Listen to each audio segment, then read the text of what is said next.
কৰি চাওঁ আহা 2.3 এক নম্বৰত আছে মান নিৰূপণ নকৰাকৈ তলৰ পাটিগণিতীয় ৰাশিবোৰ তুলনা কৰা লগতে যুক্তি দৰ্শোৱা। তলত কিছুমান পাটিগণিতীয় ৰাশি আছে, এই ৰাশিবোৰৰ মান নিৰূপণ নকৰাকৈ তুলনা কৰিব লাগে আৰু যুক্তি দৰ্শাব লাগে।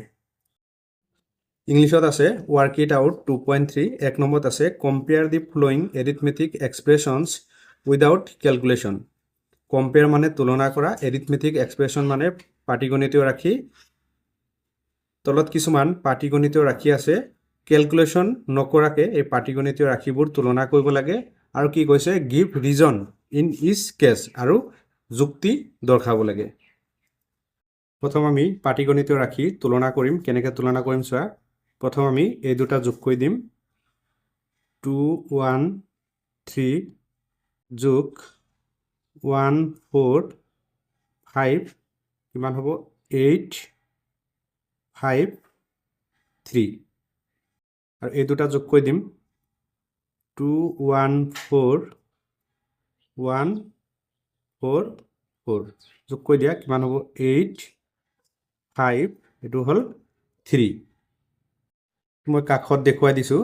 এতিয়া এই দুটা যোগ কৰি আমি 358 পালোঁ, আকৌ এই দুটা যোগ কৰি আমি 358 পালোঁ, মানে সমান সমান পালোঁ। এতিয়া লিখিম আমি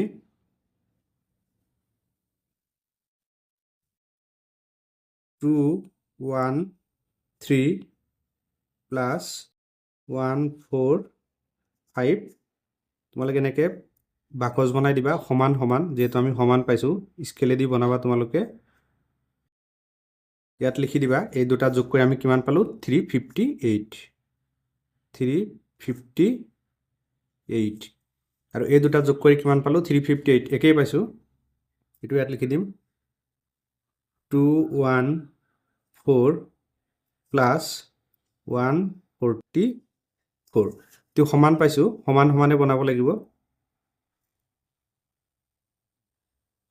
তোমালোকে স্কেল দি সমান সমান কৰি বনাই দিবা। এই দুটা যোগ কৰি আমি কিমান পালোঁ 358। যিহেতু আমি এই দুটা সমান পাইছোঁ, তেতিয়া লিখিব পাৰি 2 1 3 প্লাছ 145 ইকুৱেল, যিহেতু সমান পাইছোঁ 2 1 4 প্লাছ 144। আমি দুয়োফালে সমান পাইছোঁ, গতিকে লিখি দিম এতেকে ৰাশি দুটা সমান।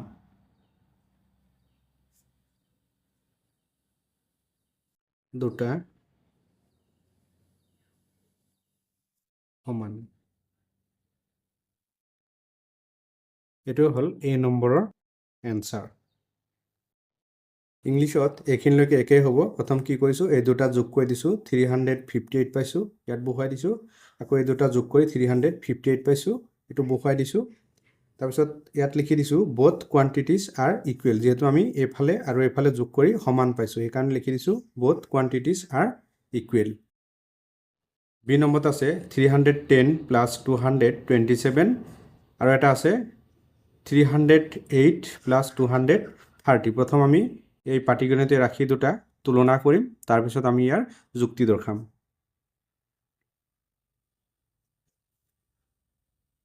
310 প্লাছ 227 মই ইয়াত কাষত কৰি লৈছোঁ যোগ 310 227। এতিয়া 0 লগত 7 যোগ কৰিলে 7 পাম, 1 লগত 2 যোগ কৰিলে 3 পাম, 3 লগত 2 যোগ কৰিলে আমি 5 পাম। এতিয়া এইটো যোগ কৰি দিওঁ 308 230। 0 লগত যদি আমি 8 যোগ কৰি দিওঁ 8 পাম, 0 লগত 3 যোগ কৰিলে আমি 3 পাম, 2 লগত 3 যোগ কৰিলে আমি 5 পাম। ইয়াত পালোঁ 537, ইয়াত পালোঁ 538। 538 আৰু ইয়াত আছে 537, তাৰমানে ইয়াত এইটো ডাঙৰ, ইয়াত এটা বেছি পালোঁ। এইটো কেনেকৈ পালোঁ যে 538ৰ পৰা 537 মাইনাছ কৰিলে আমি কি পাম 1 পাম। ইয়াত 1 এটা এক্সট্ৰা পালোঁ, ইয়াত 1 এটা এক্সট্ৰা পালোঁ, এইটো সমান নহয়। এইটো আমি আঁকি লওঁ, তুলনা কৰি লওঁ। 537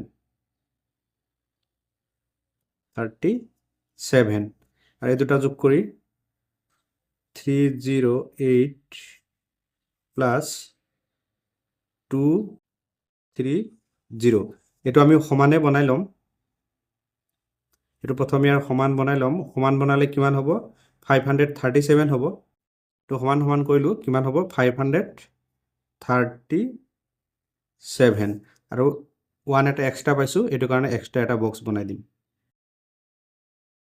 এক্সট্ৰা এটা বক্স বনাই দিলোঁ 1 এটা যোগ কৰি দিলোঁ এতিয়া আমি ৰাশি দুটা যোগ কৰি চালোঁ ৰাশি দুটা সমান নহয় তেতিয়া লিখিম 308 প্লাছ 230 এইটো আমি ডাঙৰ পাইছোঁ আৰু এইটো পাইছোঁ সৰু 310 প্লাছ 227 এইটোতকৈ এইটো ডাঙৰ এতিয়া আমি যুক্তি দৰ্শাম যে লিখিম কাৰণ ইয়াত 1 বেছি আছে কাৰণ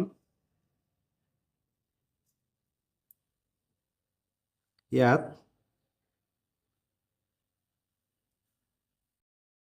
1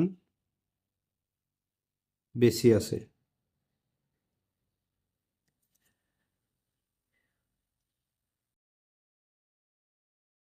এইটো হ'ল বি নম্বৰৰ এনসাৰ এতিয়া আমি ইংলিছত চাওঁ এখিনলৈকে একে থাকিব খালি তলত লিখি দিবা তোমালোকে বিকজ দেয়াৰ ইজ 1 মোৰ হিয়াৰ মানে ইয়াত 1 এটা বেছি আছে 3 নম্বৰত আছে 336 মাইনাছ 102 338 মাইনাছ 101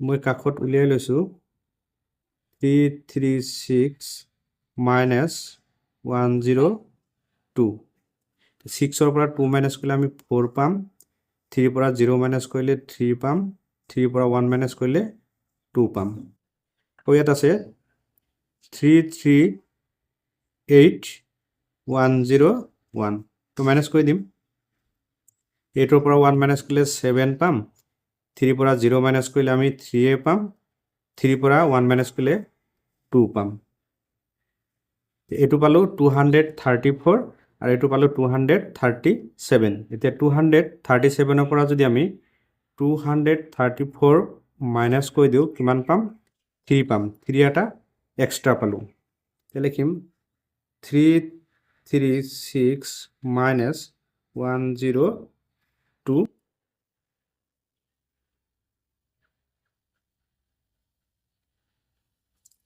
336ৰ পৰা 102 মাইনাছ কৰি কিমান পালোঁ আমি 336ৰ পৰা 102 মাইনাছ কৰি পালোঁ 234 আকৌ 338 মাইনাছ 101 338ৰ পৰা 101 মাইনাছ কৰি আমি কিমান পালোঁ 237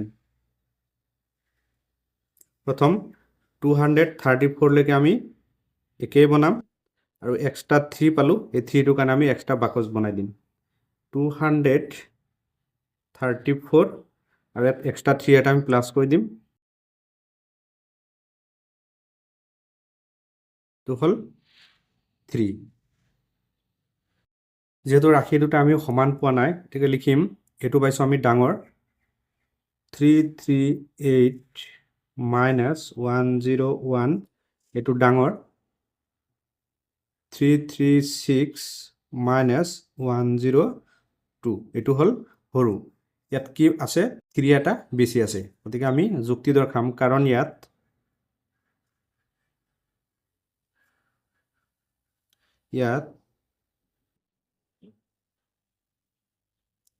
3 বেছি আছে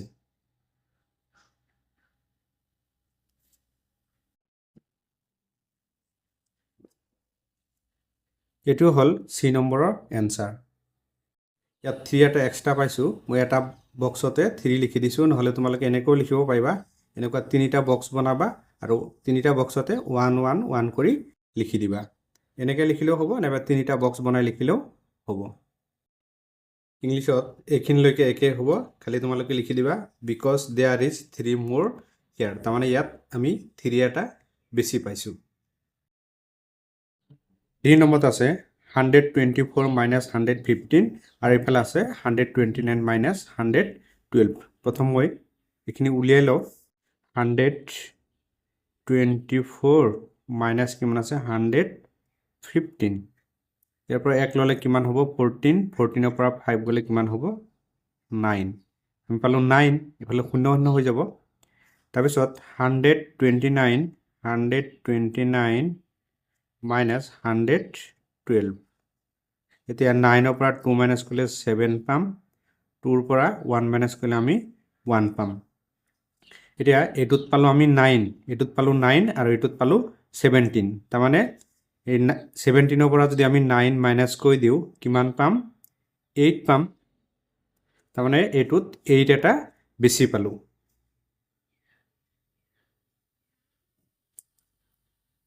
ওৱান 24 মাইনাছ 115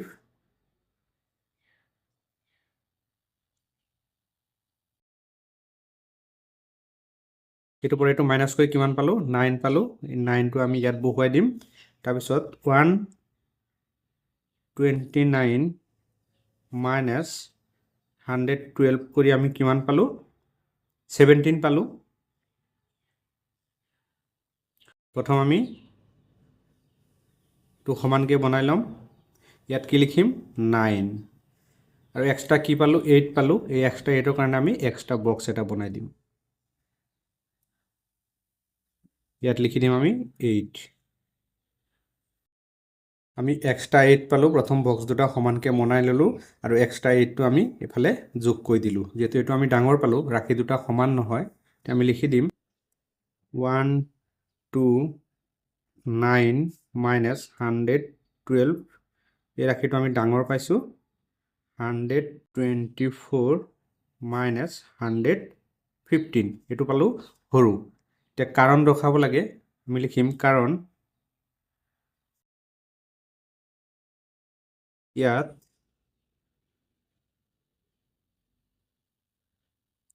ইয়াত কি আছে 8 বেছি আছে।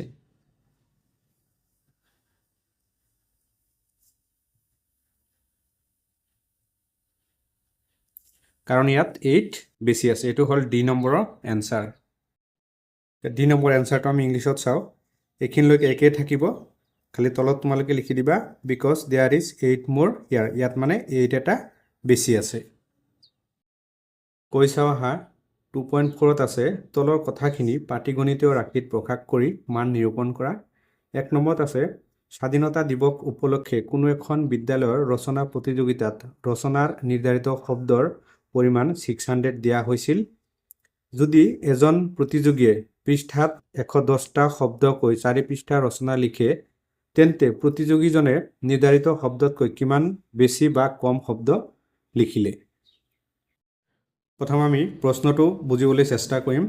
স্বাধীনতা দিৱসত কোনোবা এখন বিদ্যালয়ত ৰচনা প্ৰতিযোগিতা পাতিলে আৰু ৰচনা লিখিব দিলে 600 ৱাৰ্ডৰ ভিতৰত। কোনোবা এজন প্ৰতিযোগীয়ে কি কৰিলে 110টাকৈ শব্দ লিখিলে এখন পেজত, এনেকুৱা 4খন পেজ লিখিলে। তাৰমানে 600 মাইনাছ কিমান হ'ব 110 ইনটু 4। এতিয়া এনচাৰটো লিখিম আমি 600, যিহেতু 600 ৱাৰ্ডৰ ভিতৰত আমাক লিখিব দিছিলে, 600 মাইনাছ 110টা ৱাৰ্ড লিখিলে এটা পেজত আৰু এনেকুৱা 4টা পেজ লিখিলে, এইটো কি হ'ব পূৰণ হ'ব। এতিয়া 600 মাইনাছ 4ৰ লগত 0 পূৰণ কৰিলে আমি 0 পাম। 4ৰ লগত 1 পূৰণ কৰিলে 4 পাম। আকৌ এই 4ৰ লগত 1 পূৰণ কৰিলে 4 পাম।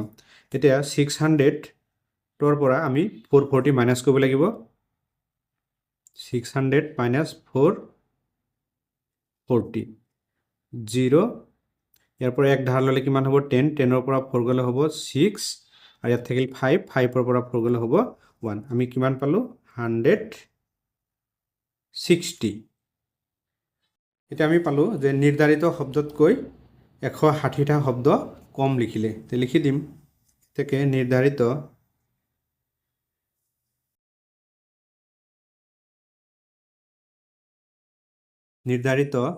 শব্দতকৈ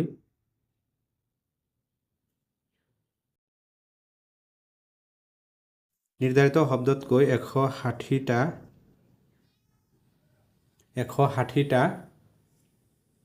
শব্দ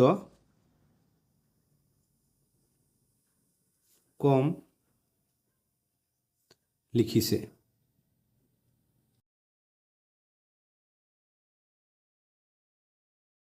এইটো হ'ল 1 নম্বৰৰ এনসাৰ। এতিয়া ইংলিছত ইয়াৰ এনসাৰটো আমি চাম।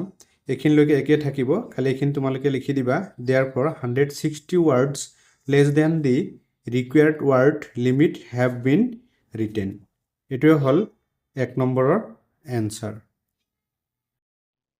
2 নম্বৰত আছে অনুপে বজাৰৰ পৰা 3 বাকচ কমলা কিনি আনিলে। প্ৰত্যেকটো বাকচত 6টাকৈ কমলা আছে। তেওঁ 5টা কমলা ভনীয়েকক দিলে আৰু 2টা কমলা নিজে খালে। তেওঁৰ হাতত কিমান কমলা বাকী থাকিল? তাৰমানে কি কৈছে, অনুপে বজাৰৰ পৰা 3 বাকচ কমলা কিনি আনিলে আৰু প্ৰত্যেকটো বাকচত কি আছে, 6টাকৈ কমলা আছে। তাৰমানে এই 3 লগত 6 কি হ'ব, পূৰণ হ'ব। আৰু কি কৈছে, 5টা কমলা ভনীয়েকক দিলে। যিহেতু যিমান কমলা আছে তাৰ পৰা দি দিলে, কমি গ'ল, এইটো কি হ'ব, বিয়োগ হ'ব। আৰু 2টা কমলা সি নিজে খালে, নিজে খালেও কমলা কি হ'ল, কমি গ'ল, এইটোও কি হ'ব, মাইনাছ হ'ব। তাৰমানে এইটো আমি লিখিম 3 × 6 - 5 আৰু -2। 2 নম্বৰ এনসাৰটো লিখিম, অনুপে বজাৰৰ পৰা 3 বাকচ কমলা কিনি আনিলে আৰু প্ৰত্যেক বাকচত কমলা কি আছিলে, 6টাকে। এতিয়া আমি 3 লগত 6 পূৰণ কৰি দিম। 3 × 6, তাৰ ভনীয়েকক 5টা কমলা দিছিলে, এইটো কি হ'ব, মাইনাছ হ'ব। আৰু তেওঁ নিজে কেইটা খাইছিলে, 2টা, এইটো কি হ'ব, মাইনাছ হ'ব। এতিয়া 3 × 6 কৰিলে কিমান পাম আমি, 18 আৰু -2 আৰু -5 যোগ কৰিলে পাম আমি -7। এইটো এনেকুৱা ধৰা যেনে আছে -2 -3 -4, এইকেইটা যোগ কৰিলে আমি কিমান পাম। এনেকুৱা ধৰণৰ বিয়োগ থকা সংখ্যা যোগ কৰিবলৈ হ'লে তোমালোকে সংখ্যাকেইটা যোগ কৰিবা আৰু আগফালে বিয়োগ চিন দি দিবা। 3 + 4 কৰিলে পাম 7, 7ৰ লগত 2 যোগ কৰিলে পাম আমি 9। এই আটাইকেইটা আগত মাইনাছ আছে, গতিকে এইফালে মাইনাছ দি দিবা। এতিয়া 18ৰ পৰা আমি কি কৰিম, 7 মাইনাছ কৰি দিম। 18ৰ পৰা 7 মাইনাছ কৰিলে কিমান পাম আমি, 11। অনুপৰ হাতত 11টা কমলা থাকিলে লিখি দিম, এতেকে অনুপৰ হাতত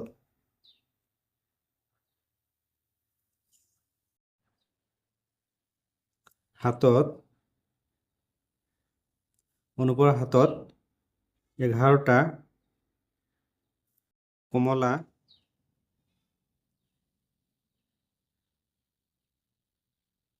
বাকী থাকিলে।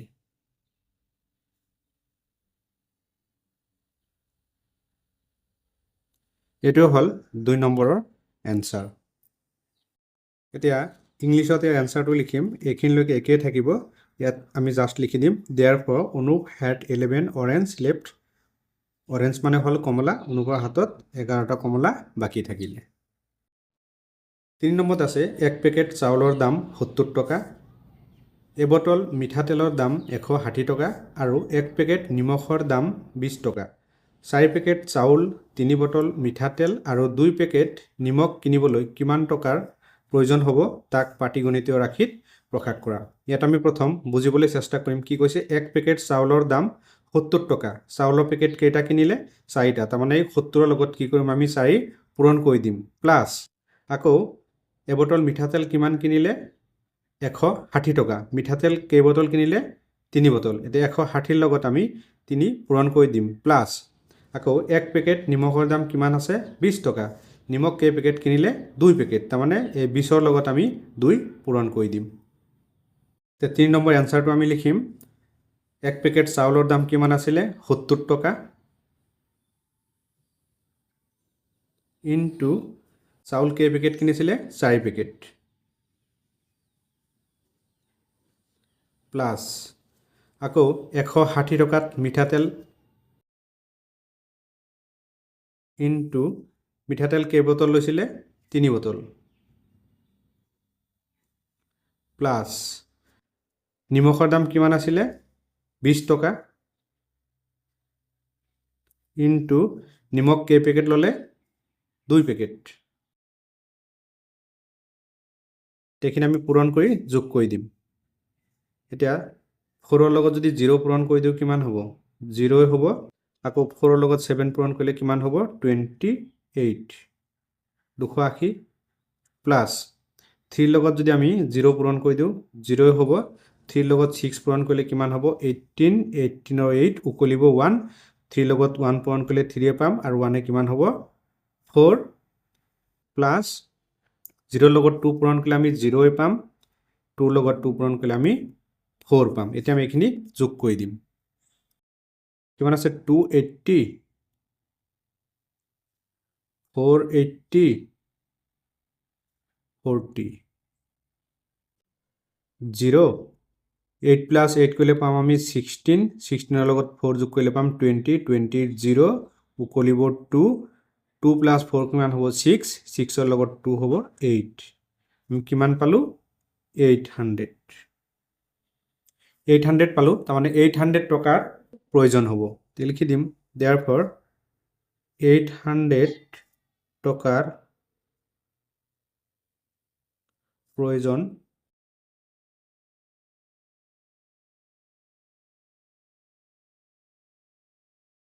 $800 টকাৰ প্ৰয়োজন কিমান টকাৰ প্ৰয়োজন হেতু আমাৰ উলিয়াব দিছিলে আমি কি পালো এনসাৰটো যে 800 ৰ প্ৰয়োজন এটো হল 3 নম্বৰৰ এনসাৰ তে ইংলিশত ইয়াৰ এনসাৰটো মই লিখি লৈছো যেটো এখিনলৈকে একেই থাকিব লাষ্টত লিখি দিবা therefore an amount of 800 rupees is needed তাৰমানে 800 টকাৰ প্ৰয়োজন 4 নম্বৰত আছে এটা কিতাপৰ আলমাৰীত 120 খন কিতাপ আছিল তাৰে 35 খন কিতাপ উলিয়াই লৈ যোৱা হল পুনৰ 20 খন কিতাপ আলমাৰীটোত ভৰোৱা হল এতিয়া আলমাৰীটোত মুঠ কিমান কিতাপ থাকিব পাটিগণিত ৰাখিত লিখা এটা আলমাৰীত কি আছিল 120 খন কিতাপ আছিল তাৰ পৰা কি কলে 35 খন কিতাপ উলিয়াই আনিলে তাৰমানে 120 ৰ পৰা কি হ'ব 35 টো মাইনাস হ'ব আকৌ কি কলে 20 খন কিতাপ আলমাৰীটোত ভৰালে এই 20 টো কি হ'ব প্লাস হ'ব তাৰমানে এটো লিখিম আমি 120 minus 35 plus 20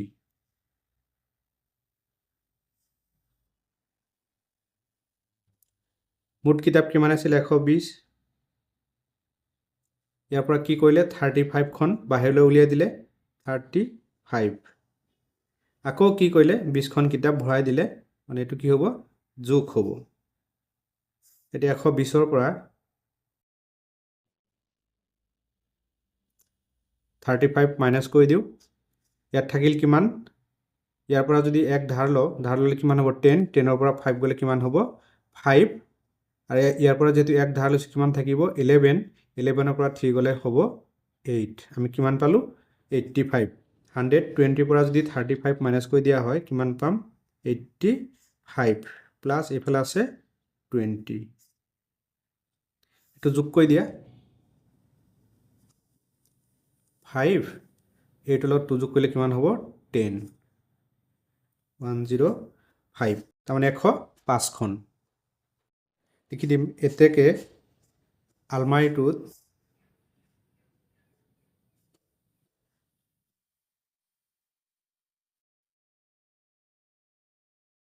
আলমাৰীটোত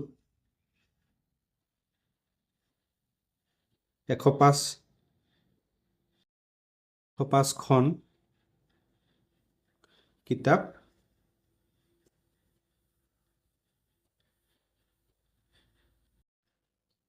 থাকিব